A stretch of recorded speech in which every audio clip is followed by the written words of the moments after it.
Let's get to the point. Ito na yata ang pinaka-unexpected na collaboration this month. Nag-collab ang barbecue and pastry.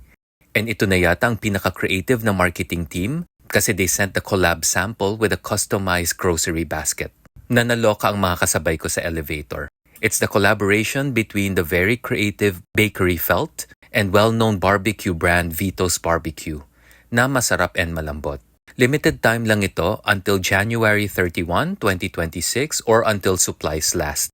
I cannot believe pinag-uusapan na natin is 2026. And let's be honest, the Bakery Felt team sent me a sample of the 3 Vito's Barbecue collaboration pastries. It will be sold as a box of 3 different flavors. The box of 3 will cost 500 pesos. You can buy it sa Bakery Felt or Vito's Barbecue branches or via their Grab food delivery pages.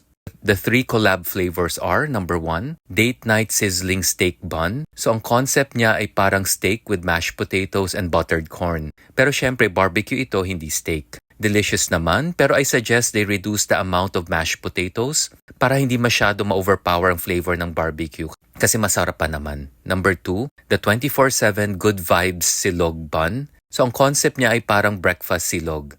Impressive na perfectly runny yung sunny side up egg on top. Masarap sana ito kaya lang disagree ako that they added cheese inside. Number 3, the Soul Search Sangyupsal. Ang cute ng name by the way, was absolutely delicious.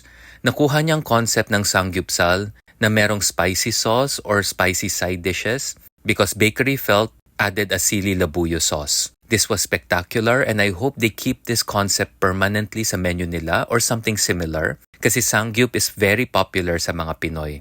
Overall, pag naghahanap kayo ng kakaibang gift or dala para sa mga Christmas parties, this collab food item is creative enough para pag-usapan kayo at ang dala nyo in a good way. Click follow for the next story.